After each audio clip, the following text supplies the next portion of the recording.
This is the theBreaker.news podcast for the week of January 24th, 2021. I'm Bob Mackin, publisher of theBreaker.news and host of the theBreaker.news podcast. Welcome to edition number 170. The Breaker is your source for news, opinion, and analysis about British Columbia issues, institutions, and influencers. Later, I'll tell you how you can support The Breaker. On this edition, headlines from the Pacific Rim and the Pacific Northwest, the Is It Just Me commentary. I award a virtual Nanaimo bar to a difference maker, and the Big Deal feature. Award-winning investigative reporter Salim Jiwa, taking a critical look at the BC NDP government's response to the coronavirus 1 year on. Now, is it just me?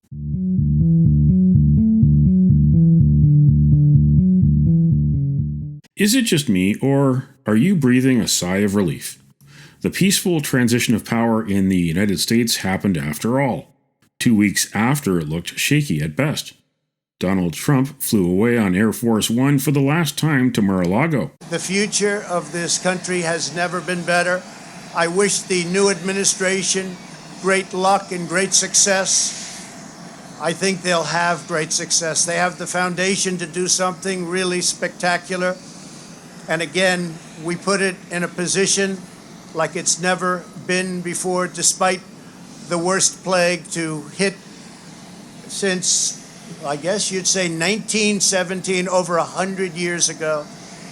And despite that, the things that we've done have been just incredible, and I couldn't have done it without you. So just a goodbye. We love you. We will be back in some form.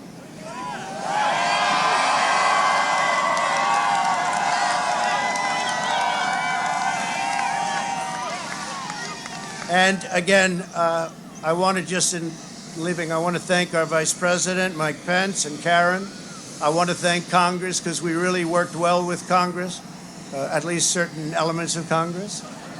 But we really did. We've gotten so much done that nobody thought would be possible. But I do want to thank Congress. And I want to thank all of the great people of Washington, D.C., all of the people that we worked with to put this miracle together. So have a good life. We will see you soon. Thank you. Thank you very much. Thank you very much. Then, on the steps of the Capitol, 2 weeks after an attempted far-right coup, Joe Biden became the 46th president. Recent weeks and months have taught us a painful lesson. There is truth and there are lies. Lies told for power and for profit. And each of us has a duty and a responsibility as citizens, as Americans, and especially as leaders who have pledged to honor our Constitution and protect our nation, to defend the truth and defeat the lies. Look, I understand that many of my fellow Americans view the future with fear and trepidation. I understand they worry about their jobs. I understand, like my dad, they lay at bed at night, staring at the ceiling, wondering, can I keep my health care? Can I pay my mortgage? Thinking about their families, about what comes next. I promise you, I get it. But the answer is not to turn inward, to retreat into competing factions, distrusting those who don't look like you, or worship the way you do, or don't get their news from the same sources you do. We must end this uncivil war that pits red against blue, rural versus urban, conservative versus liberal. We can do this if we open our souls instead of hardening our hearts, if we show a little tolerance and humility, and if we're willing to stand in the other person's shoes, as my mom would say, just for a moment, stand in their shoes. State have had their first dose. In BC, it's around 120,000, a temporary military base. The sheer amount of National Guard soldiers reminded me of how China flooded the streets of Beijing during the 2008 Olympics. The violence that happened on Inauguration Day happened on the West Coast, But it wasn't the Proud Boys or QAnon cult followers. It was a band of Antifa radicals who rampaged through downtown Seattle and broke windows at the original Starbucks. In Portland, their comrades vandalized the Democratic Party office. The states remain divided, but good luck to Joe Biden to unify them once again. What do you think? Email Bob at theBreaker.news. The federal government will not get one more vaccination delivered in British Columbia. I believe the federal government is the appropriate body to procure vaccine for the entire country. That was agreed on by all premiers from across the country, coast to coast to coast, and that is what we're doing. We've run into a snaggle in Europe. That's a problem not for the federal government, that's a problem for Canadians, and we need to stand fast and ensure that we get the vaccines we deserve, that we paid for, and get them into people's arms as quickly as possible. And in-depth vetting process, and I can assure everyone that there are no issues that arose in the course of that vetting process that would be any reason to expect Madame Payette to be anything other than the extraordinary Governor-General she will be. January 22nd, 2021. Prime Minister Justin Trudeau answers questions the day after Julie Payette quit as Governor-General after a damning report on workplace bullying. Did the vetting process for Ms. Payette involve reaching out to Canada Land Company, which employed Ms. Payette at the Montreal Sciences Centre, or the Canadian Olympic Committee? For all high-level appointments, there is a rigorous vetting process that was followed in this case. Obviously, we will continue to look at that vetting process to ensure that it is the best possible process as we move forward. The vetting process couldn't have been that rigorous because it was pretty easy for me to find out that she left 2 past workplaces amid controversy and questions around her treatment of staff there. So why didn't your government ask some pretty basic questions about her ability to lead? And why won't you commit to using a committee to select the next Governor General?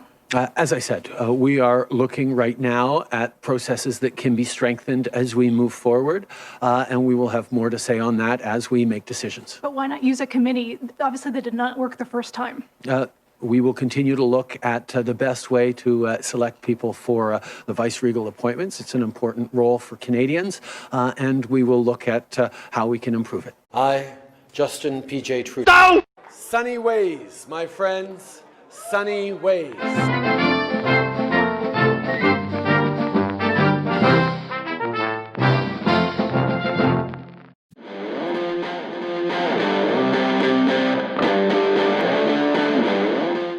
It's time on the Breaker.news podcast for Around the Rim. We look at news headlines around the Pacific Rim. In the Japan Times, show must go on. Officials and organizers deny reports Tokyo Olympics will be cancelled. Times of London reported officials were working out how to make the announcement gracefully and without excluding the possibility of hosting the event in 2032 after the Paris Games in 2024 and the Los Angeles Games in 2028. IOC President Thomas Bach told Kyodo News there is no Plan B and that the Games are scheduled to open July 23rd. Japanese Prime Minister Suga denied the report. Quote, I am determined to host the Games safely and securely in July, end quote, he told Parliament. Japan has yet to approve a coronavirus vaccine, but it has signed a deal with Pfizer to buy enough shots to vaccinate 72 million people. In Apple Daily, Chinese Christian villager fined $25,000 for celebrating Christmas. Niu Guobao, a resident of Lushan County, was accused of holding an early Christmas gathering with about 40 other Christians on December 19th, according to a Chinese human rights website. The Lushan County Religious Affairs Bureau stormed the venue and stopped the celebration. Christian books, calendars, and other material were confiscated, and the participants had their personal details registered.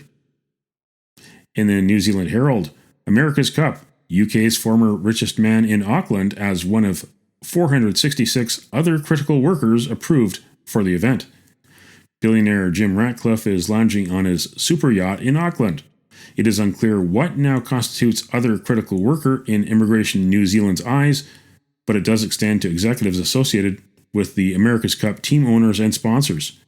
The 36th America's Cup yacht race runs from March 6th to 21st.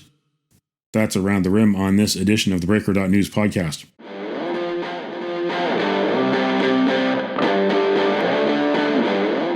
Now it's time on the Breaker.news theBreaker.news podcast for Cascadia Calling. We look at news headlines around the Pacific Northwest. In the Oregonian, protesters clashed with police, feds during Inauguration Day March, Abolish ICE protest. Fears of armed riots in Oregon's capital never materialized amid heightened law enforcement presence and the fortification of buildings, including the Capitol. Yet protests continued to unfold late Wednesday in Portland as demonstrators pushed for more rapid policy changes than what Biden has promised. A group vandalized the Democratic Party office in Portland. In the Seattle Times, protesters marched through downtown Seattle, arrests made for property damage. A group which numbered around 100 protesters early in the evening and later dropped in size, marched through downtown and called for the abolition of immigration and customs enforcement. In chants, they decried both former President Donald Trump and Biden. About 40 of the protesters wound through downtown, Pike Place Market, and South Lake Union, along the way smashing windows at the Pike Place Starbucks. Police rushed into the market and made at least one arrest. 2 others were also arrested. In the Bellingham Herald, the new Dick's Drive-In food truck found a spot to visit in Bellingham. The restaurant chain, which has 7 locations in Seattle, announced at the end of September that it was bringing its new food truck to Bellingham and several other communities as a result of online customer surveys. It made its first visit to Bellingham on January 23rd. Dick's is a Seattle tradition dating back to 1954. And these headlines in theBreaker.news. Major outbreak at Surrey Pretrial Service Centre. Horgan ignored a flurry of thoughtful email opposing his pandemic election power grab. And Horgan's guest list for virtual swearing in. Read the stories behind these headlines at theBreaker.news.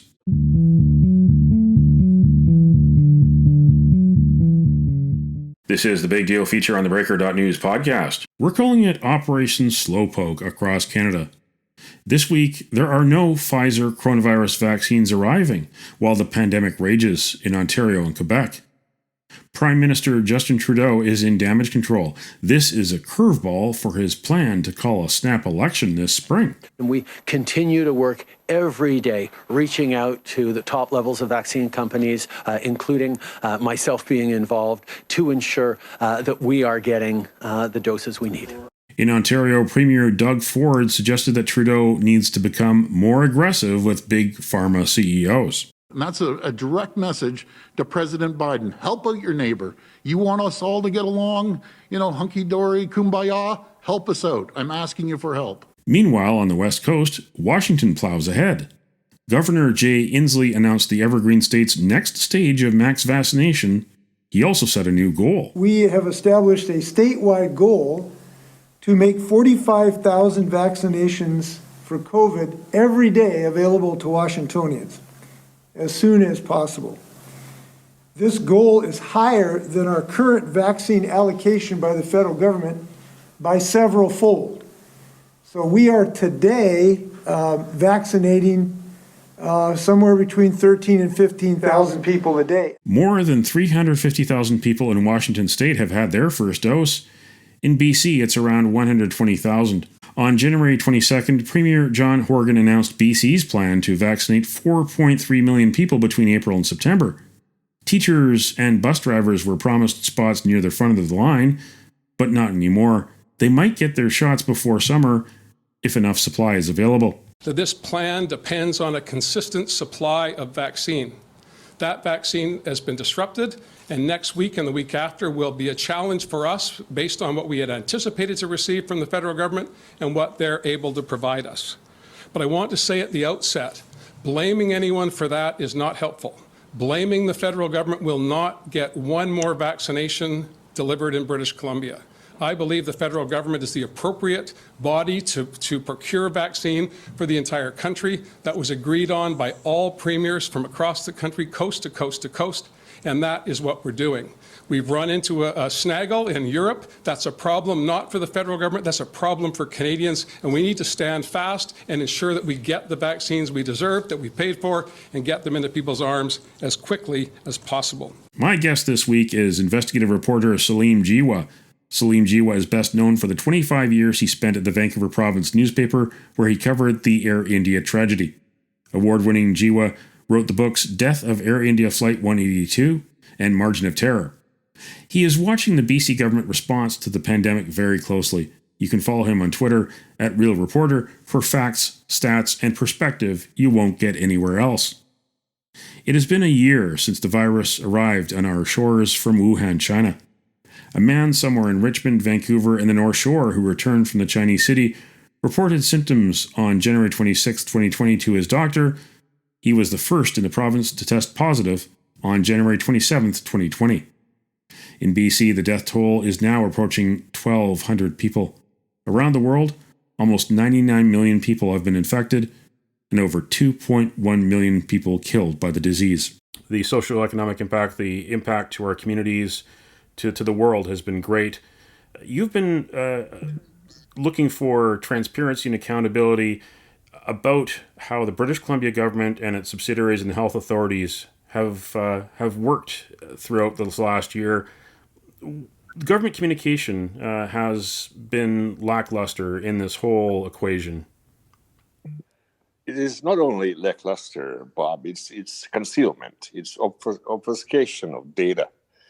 We've had significant problems getting facts out of this government. They like to turn off the lights so that we can't see.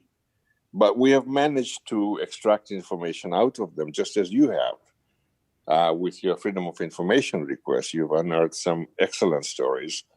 And me, through communications with Ministry of Health, am constantly asking uncomfortable questions that the mainstream media seems to be missing because they're weakening.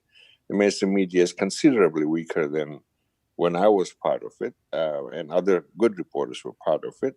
We had some great investigative reporters who in this province who brought down governments. But we don't have that. For example, today, during the vaccine PR thing that they did, we didn't hear a single question about revaccination. What happens with revaccination? In 6 months' time, we may not have immunity for people who were vaccinated in December or January. So how is that going to be managed? There was no word on that at all. And the testing program, for example, when they test people, we've had constant problems with the low testing that has happened in British Columbia in particular. Alberta has done more than twice what we have done. We were averaging per million tests, we were averaging the same as the Yukon, for heaven's sakes. And you know that Dr. Bonnie Henry basically became famous because initially reporters were concentrating on numbers only, and we were keeping our numbers down by not testing. Right? And this is a problem. Right now on our BC dashboard, published by the CDC of BC, we're getting numbers for tests conducted. At the same time, they're reporting to the federal health agency much lower numbers. And when you look at those numbers and look at BC's numbers, there's a vast difference. And the difference is caused by including asymptomatic mass testing that the film industry does or the National Hockey League does. And that skews up our ability to decipher what is actually going on in BC. It hinders our ability to know the positivity rate, for example, in various regions of our province. There is a lot of darkness around data. If you ask questions, take long-term care homes, where before the second surge, they were giving us daily figures on number of staff illnesses, number of staff infections, number of patient infections, and deaths. And they suddenly stopped doing that when they noticed that they had over 60 care homes involved. Now that's causing data blindness. And now they're giving us these numbers 1 week down the road. And as you know, in the news business, what is new is what is fresh. Now, right? Testing and tracing has been a big issue here in British Columbia. You've made reference to that during the first wave, they were under testing. They were keeping the numbers down. They were not following the World Health Organization advice, which was very simple: test every suspected case, because the more you test, the more you're going to find. The more you find, the more you're going to stop this virus. Public Health Agency Chief Dr. Tam today emphasized the need for rapid testing in care homes, which has been, a point of friction in terms of what the federal government wants to do and supplies us with. They have supplied us with equipment, they've supplied us with money. The BC government has been reluctant. We get circular answers, we get long answers, we don't address the question that has been asked. Dr. Tam says she has flagged senior care homes as the place where rapid testing can be conducted, even if it is not 100%, as you said. The onus is on us to conduct those tests because even if we catch a few, we will be saving lives. Now, on the issue of testing, right from the start, we have tested in very, very low areas. We've tested in a very targeted manner. Doctors complained initially, and as you say, the WHO emphasized that part of any program to counter this virus has to be test, trace, isolate, and treat every case, which we have not done. Here we are in mid-January of 2020, and they're giving us the 4-phase rollout plan, which contemplates finishing up by the end of September. Is this feasible? And what do you say about the way they've communicated this plan, this vaccine rollout? The fact that we opted initially to look for data that wasn't there. I wrote to Pfizer, and Pfizer said to me, we have no data beyond 21 days about efficacy. And we somehow conjured up the idea that it's okay to give the second shot 42 days after, 7 weeks after the first dose. Pfizer categorically denies that it has any data to support anything other than a second dose at 21 days. Dr. Fauci has resisted that option. Now, to go and do things beyond what a trial has already proven to be safe is itself conducting another trial. In fact, Dr. Bonnie Henry is conducting a clinical trial without informed consent, and that has been the complaint from nurses and doctors of BC that we've seen. As far as the vaccine rollout is concerned, so what she did was, she said, I'm going to give the first dose to everybody I can, not worrying about the fact that this was a pipeline that could dry up. And that's exactly what's happened to us. We don't have any more vaccine to give as a second shot. We've given some 5,000 the second shot, but we are far short of what we need to do. And then what is the question that she faces next? Is how is she going to cope if the pipeline does not fill up again and we don't get additional doses for some time? Are we going to start a second series, or are we just going to say, it's quite okay to give you a second shot maybe 9 weeks or 10 weeks later? Washington State has a very ambitious goal of immunizing 45,000 people a day. Based on the new stats, BC will need to immunize 40,000 a day in order to reach herd immunity by the fall.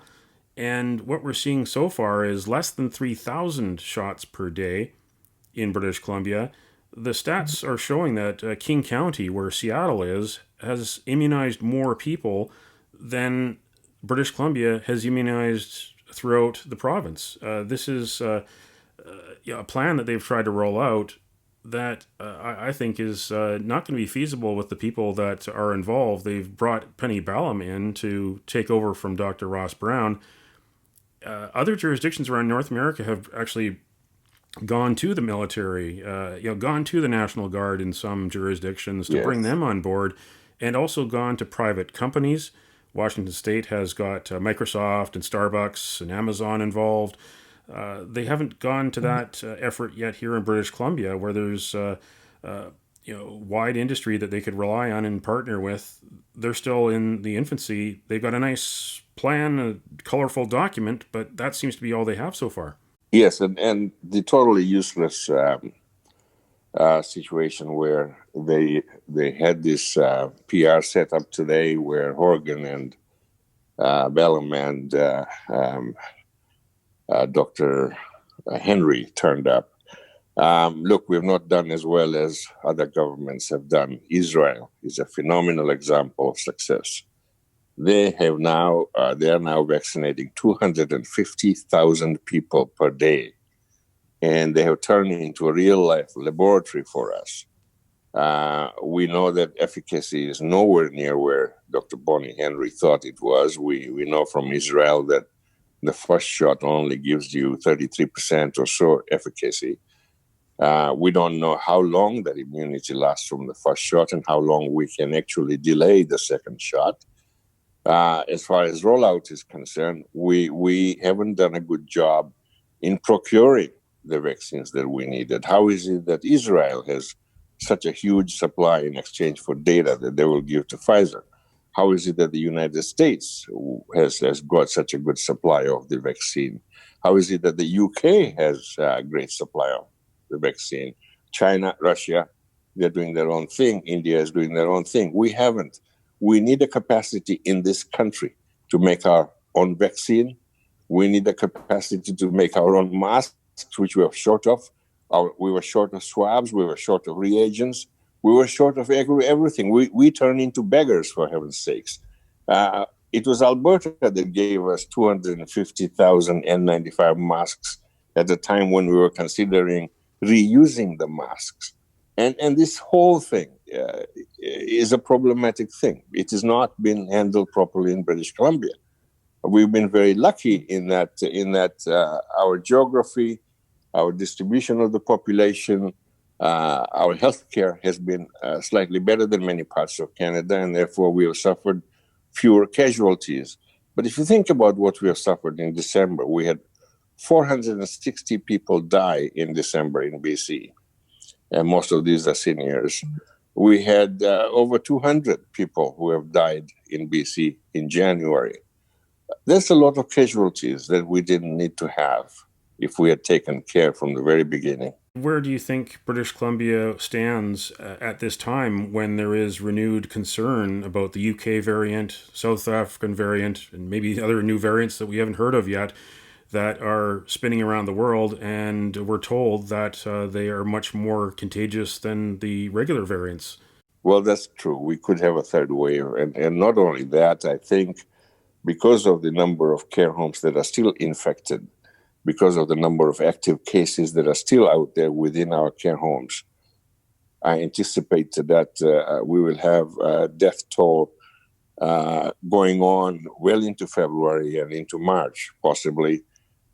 So we should be seeing 10 to 15 fatalities per day. We will see a relatively smooth but not going down path on in terms of the number of people who are infected daily. We will see greater infections in schools as the new variant shows up here. The two variants of concern are South African and also the UK variant B117, which Boris Johnson said today was much more lethal and extremely aggressive in terms of infection. So we need to do things at our school. We need to make our schools safer. We need to make our care homes safer, which means rapid testing of staff preemptively. In our schools, we need to better our ventilation systems. We need to separate our kids, give them the distance at which, kids are facing a double standard right now. They're facing going into school. You are in a sort of a holy place where the virus doesn't attack. You come out and you're a member of the public and you have to distance 6 feet. And wear a mask. In classrooms, we're not asking these children to wear masks, and we're having a lot of trouble in our classes. So, yes, I think our fatalities continue, and our numbers will continue in the range of 400 to 500 per day unless we see the variant striking us. That was my guest, investigative reporter Salim Jiwa. You can follow him on Twitter at Real Reporter. Thank you, Bob.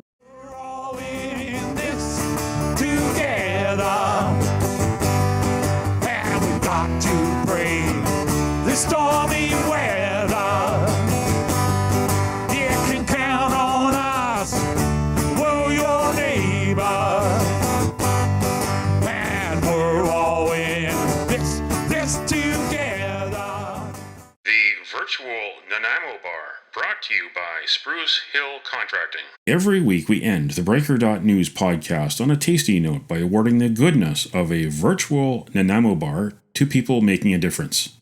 A virtual version of the province's favorite dessert bar goes this week to the doctors, nurses, researchers, patients, and families who are all fighting to find a cure for Alzheimer's disease. It is Alzheimer's Awareness Month in British Columbia, where 70,000 people live with the disease, and not all of them are senior citizens.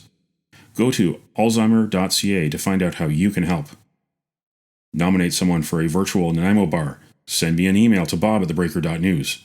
Spruce Hill Contracting, custom homes and renovations. Find more information at sprucehill.ca.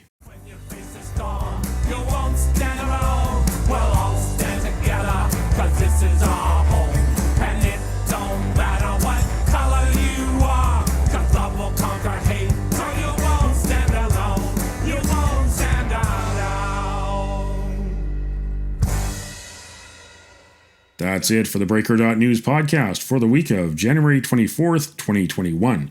I'm Bob Mackin. Thanks for joining me.